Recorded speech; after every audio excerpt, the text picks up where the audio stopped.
Now to our first story of the day. In the wake of the recent imprisonment of Nnamdi Kanu, the leader of the proscribed indigenous people of Biafra, IPOB, Abia State Senator Orji Uzor Kalu appealed to Ndigbo to demonstrate a greater sense of maturity than what others are giving them credit for, eschew violence in any form or substance, and resist every inevitable attempt at being provoked. In like manner, Senator Kalu, who represents Abia North in the National Assembly, has been more than ready to offer his thoughts on a range of other issues of national substance, and has been one of the most consistent supporters of President Bola Ahmed Tinubu's handling of Nigeria's affairs. Senator Orji Uzor Kalu joins me now on This Day Live on Sunday for a quick chat on the state of the Nigerian nation. Thank you very much for joining us, Senator Orji Uzor Kalu. You're welcome to This Day Live, the Sunday talk show. Thank you, Dr. Akpati. Well, Senator, a few days ago, or let me say more than a week ago, you were quoted as saying, look, IPOB, ESN, have both been responsible for the killing of over 30,000 persons in the Southeast, disrupting the people's livelihood, and that people should just moderate their anger or their, reactions to the life sentence passed on Nnamdi Kalu by the Abuja Federal High Court. And now, IPOB, speaking through Comrade Emma Powerful, issued a statement, I think in the last 24 hours, saying that, one, you will have to name those 30,000 persons that were killed and who killed them, because IPOB is not a violent group. IPOB has not killed anybody. And that, in fact, you are one of the sponsors of violence in the Southeast, a Biafra group and another group. And when you were governor, in fact, you encouraged criminal elements along the Abia-Port Harcourt highway. And so you have no moral right. And I'm waiting for you to either name who killed who, or you retract your statement, or you apologize. Which of these options do you want to take? Because Emma Powerful makes it look like it's an ultimatum. Either you apologize or you retract, or you provide evidence of who killed who in the Southeast, when he accuses you too of being behind the crisis in the Southeast. I'm sure you have seen this statement. What do you have to say in reaction? Thank you, Thank you, Ruben. I mean, this is a childish reaction. My statement was very clear on what I said. I said there are over 30,000 Igbos that have lost their life in process of sit at home, do this, do that in the Southeast. Businesses were stopped. People in Ihiala and along those areas, and people in Olo and part of all the Southeast cannot go to their homes. And that is, I'm a commercial man, I'm an entrepreneur.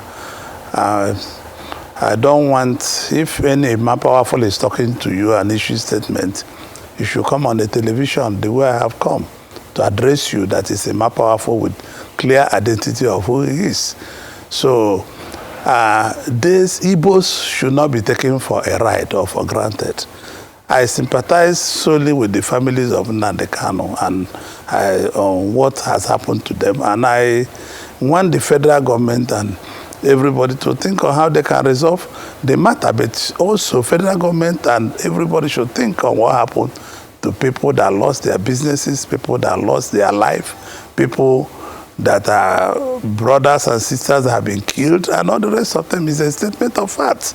I don't talk anyhow. When I was governor, Abia State was the safest state in that park. There was nothing like armed robbery. There was nothing like all this is happening today, because the place was properly policed. And what we did as government was very open. We did with the SSS, we did with the police, we did with all apparatus of the federal government. No. I established the Bakassi, yes. And the Bakassi was not for boyfriend or for girlfriend. It was purely to police and keep our place safe. And that was what I did. And I have no regret in doing it. If you give me opportunity again, I will be able to keep the place safe again. Dr. Pati. Okay, but one of the claims is that you are one of the sponsors of a group called Autopilot and also Biafra Restoration Group. And yet here you are saying I don't know anything about I've never had this name. I've never had any name like this, and I cannot sponsor anything. I was governor.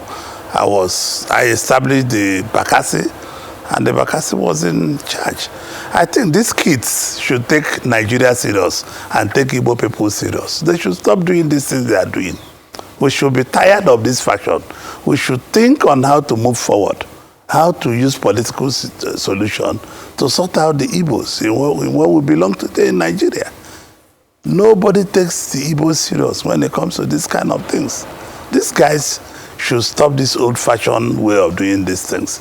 I think they should now find a way on how they can put back Igbo in the map of Nigeria. Please, this is what I think.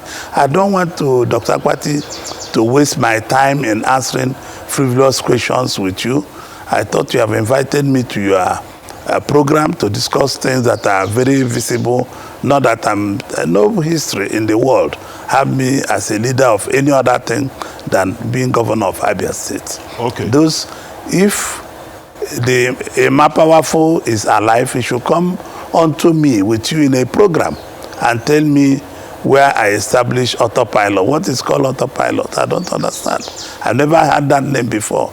That you are saying it today, and I want these boys to take serious their words and know that Igbo people have suffered a lot on what they are doing in Igbo land. It is not acceptable at all to anybody. Okay. Because this is old-fashioned of doing things. They think on how to make peace. They think on how to bring out the Mazen Landeka. They should think about tomorrow and think about people that lost their lives and families that they lost their lives. Those families are not happy, but they don't want to talk. Okay, so they should think about these things. It's more important than any other thing. Okay, Senator. I want you next time you will invite me, bring that Mapowerful, whatever he calls his name, let him sit line on line and explain to Nigerians what he meant by what he's saying, please. Okay, Senator, okay. Let's look at the ideological underpinning of the protest, the struggle, and all of that. They are saying that they want the restoration of Biafra. They are saying that Nigeria is not offering Igbo what the people of the East deserve, and that it is better to separate from Nigeria.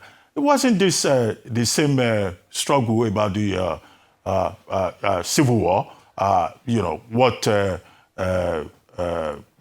Odumegu Ojukwu fought for, the likes of General Effiong fought for, Christopher Okigbo, and many other Igbo people. So perhaps they think that you are less Igbo than they are.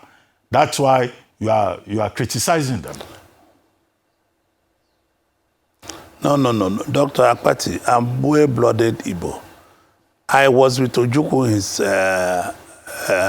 in the late days of his life.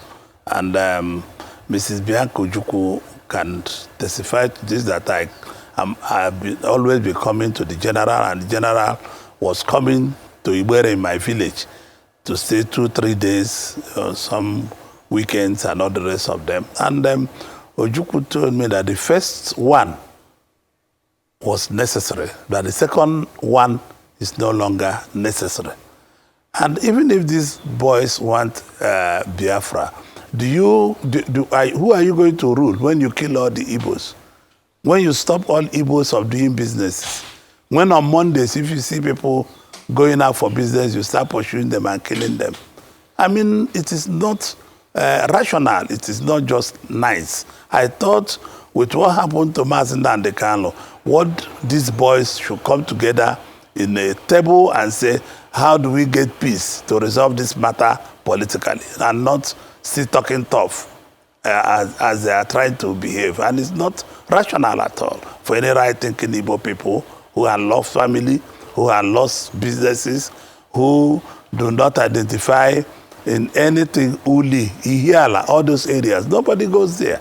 And part of Olo, where the governor of Imo State comes from, nobody goes there. So, and part of Southeast. So I think even if they want Biafra, they should drop their arms and go with their flags and demand for what they want and negotiate for it.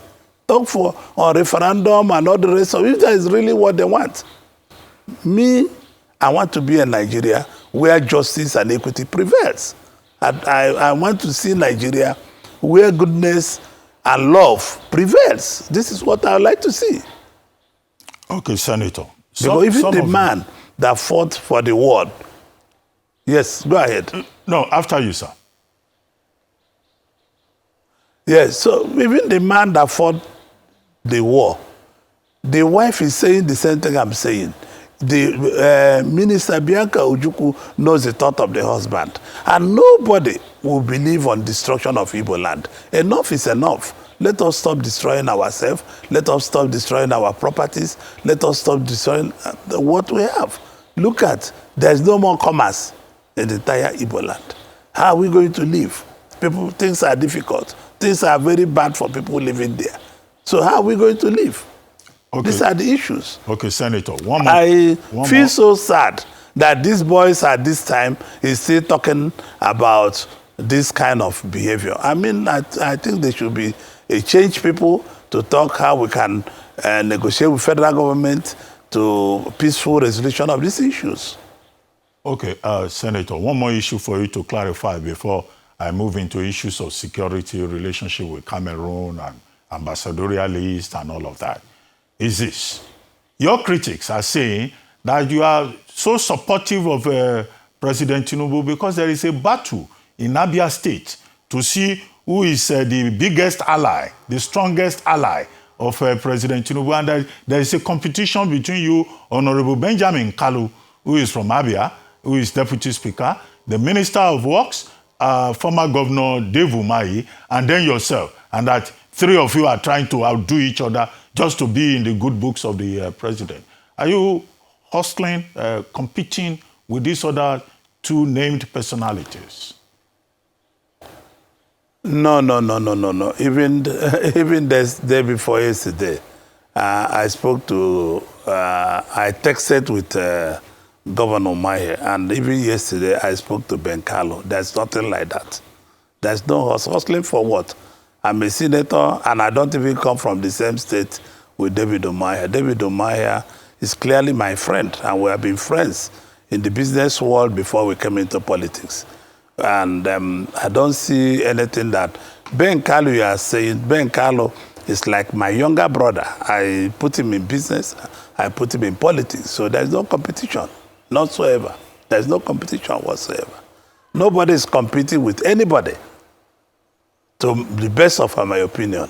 And there's no Igbo man or any other person that we are competing with the names you call. We are friends. Even last week, I can tell you that there are some Christmas items that Dave Umahi sent his chief of staff to bring to me. And that is the truth. So I don't know why you want to cause trouble, Professor Akpati. Well, I mean, it's just what your critics are saying. Well, Senator, security, the state of security in the country. Now, you talk a lot about national security reforms, what can be done. And we've seen President Bola Ahmed Tinubu taking some steps, including appointing a former chief of army staff, chief of defense staff, as the Minister of Defense, and also saying, okay, police should recruit more people, soldiers should recruit more people.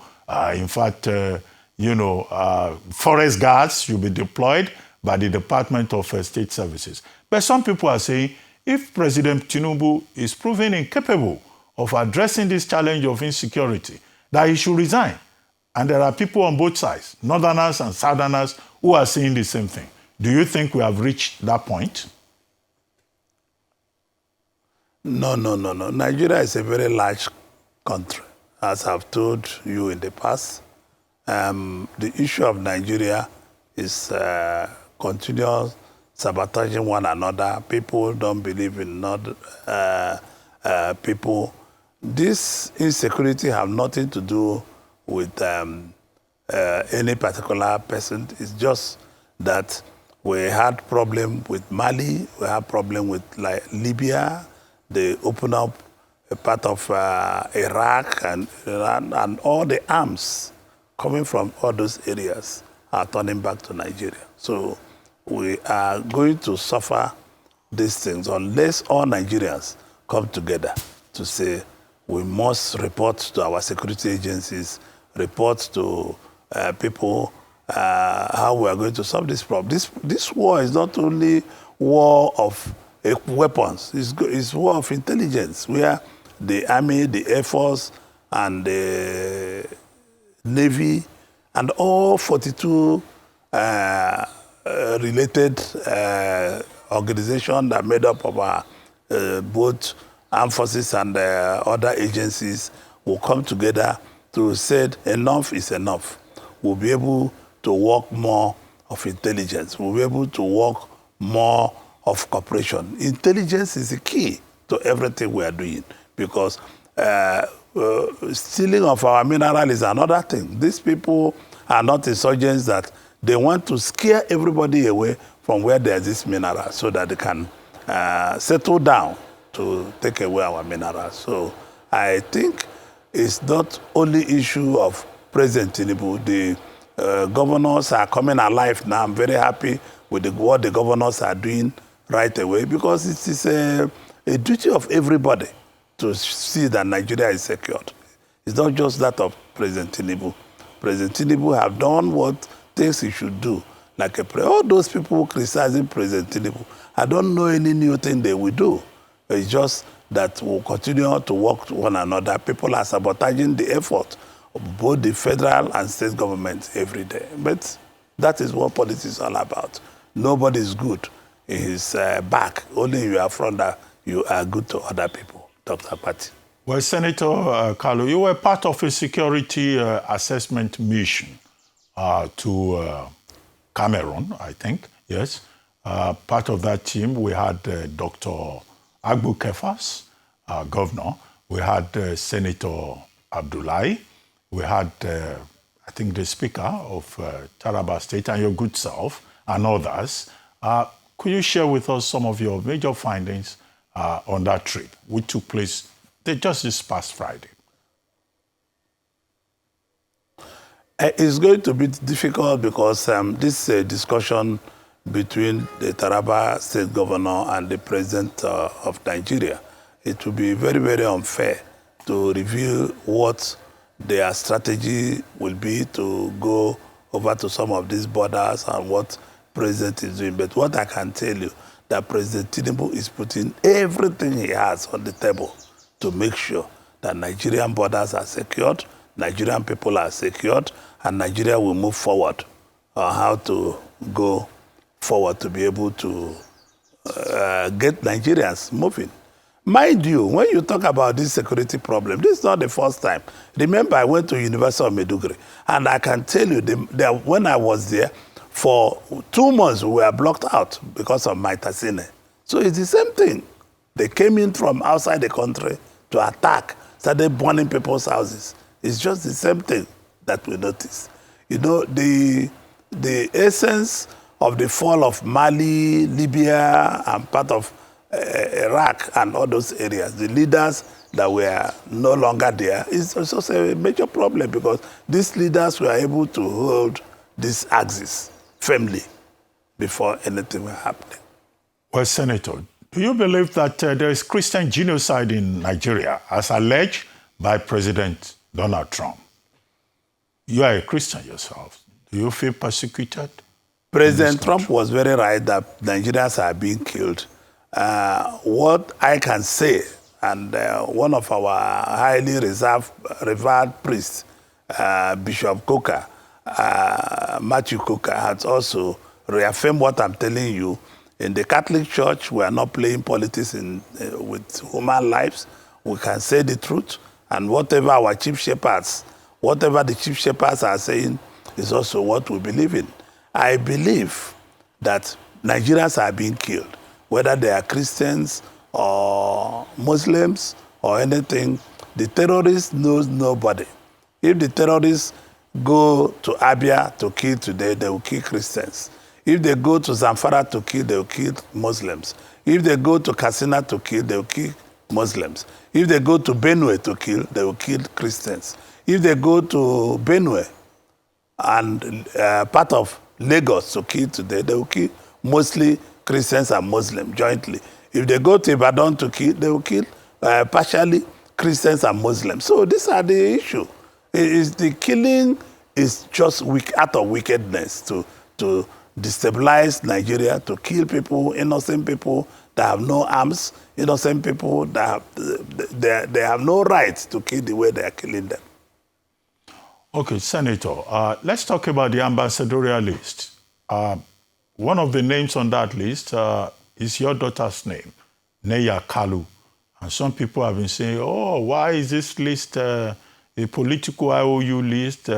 Wives of former governors, daughters of prominent politicians, and all of that. But your daughter now, I understand, has rejected the nomination to say that she would rather concentrate on business and thank the president for considering her worthy of nomination. I see that she visited you in your office, was it 2 days ago, in the course of the week.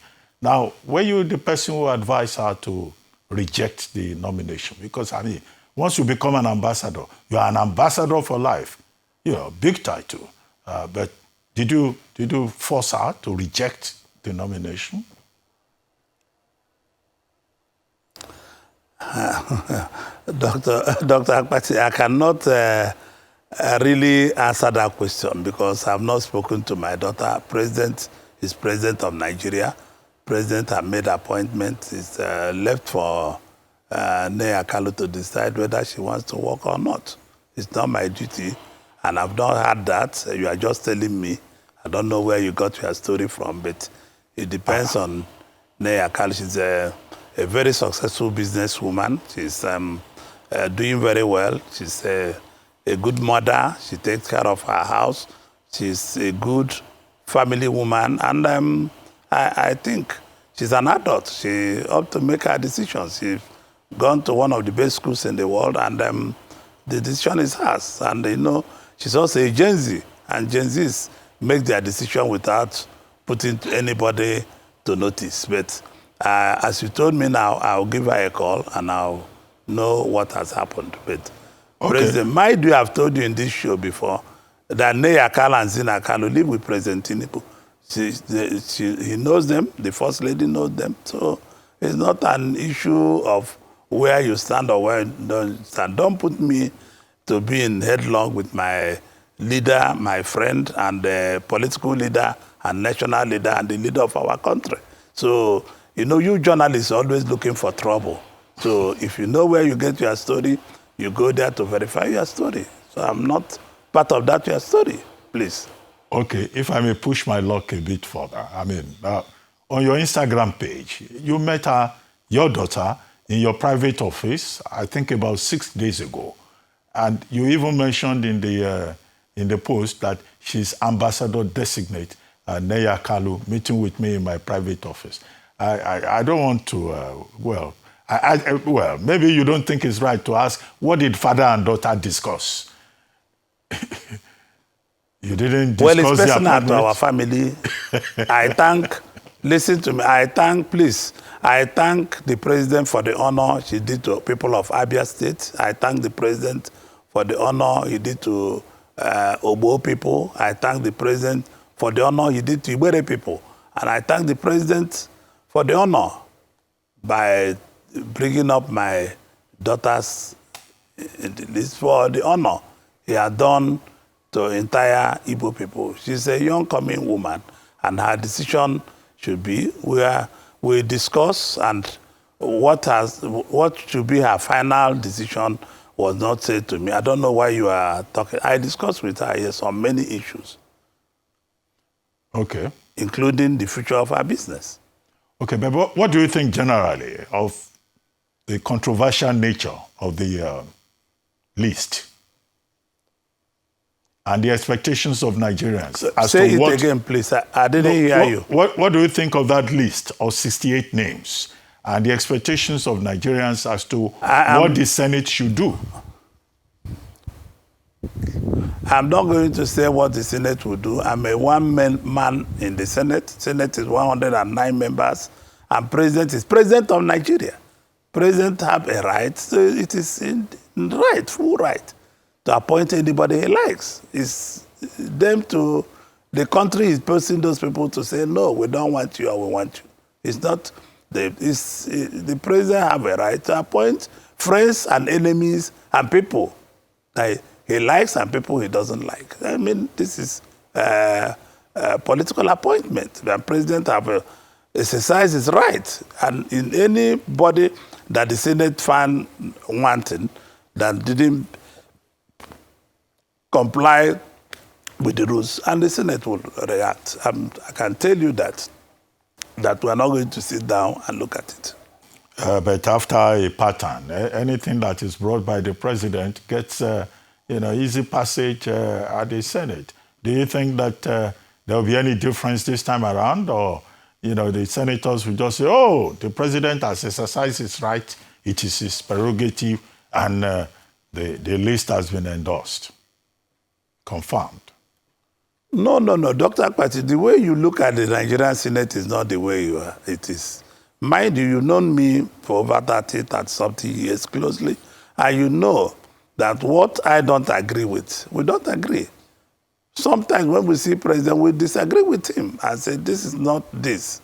And you know that Nigerian people everywhere in the world, parliament is being bullied. People bully the parliament, whether we are right or wrong, and they don't know that the decision-making is not in our hands. We only make laws, and once we make laws, the implementation of those laws are done by the executive. Okay. Senator, I'm beginning to round up now. You are the Senate chairman of the Committee on Southeast Development Commission. We just had the Imo Economic Summit towards the end of the Imo State Governor's tenure. And the whole point also is about, look, charity begins at home, that Igbo people themselves should invest in the Southeast. The state governments should also encourage in the Southeast, the development process. What do you say to those two highlights from the summit? Well, I thank Governor Hope Uzodimma for doing the summit, and I hope whatever that is discussed at the summit will be implemented rightly, so that people of, once it's good for people of Igbo State, it's already good for people of Southeast. So I don't see any difference.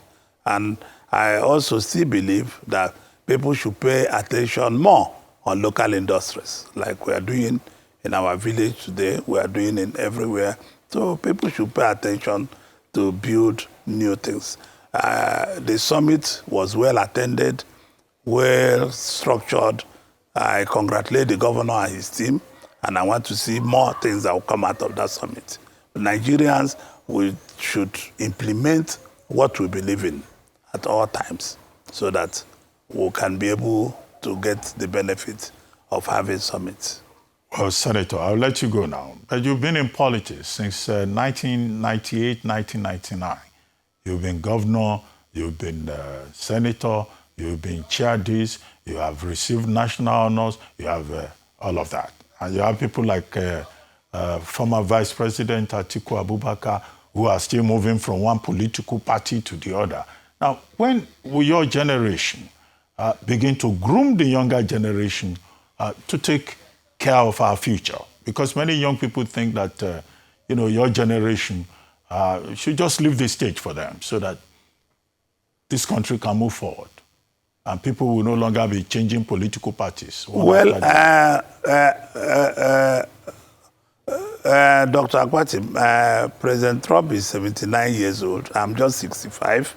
And Vice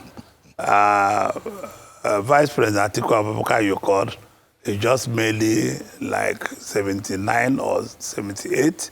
So, in all due respect, even where I was on Friday, the president is 90-something years. So, with all due respect, age is not the issue of Nigeria. The issue of Nigeria is the people. We need to have a reorientation of Nigerian people from beginning to the end. Our reorientation is very different. People, age has nothing to do with politics at all. You can be, it's our conscience, what we think can be good for our country, what can be good for everybody, what should be good for A and B. I'm not against anybody who wants to contest politics, they do politics. I'm not against my daughter coming to run against me in the Senate, and as you see. So, I mean, it is fashionable that we need to change and give way to a new generation. But new generation have to work with us. You just don't jump into a ship. You don't know where it was loaded. You have to work with us to be able to take over. And I'm 65. In every standard, in anywhere, I have not reached my peak. My peak is still in front. So if I'm 75 or 80 years old, you are asking me this, I will feel shy to answer you. I will boldly tell you that I still have a lot to offer to the country. And people in the stage, some of them, if they have good conscience, they still have a lot to offer to the country. Dr. Akwati. Okay, on that note, I would like to thank you very much, Senator Orji Uzor Kalu, for joining us on This Day Live, this Sunday talk show today. Thank you very much indeed.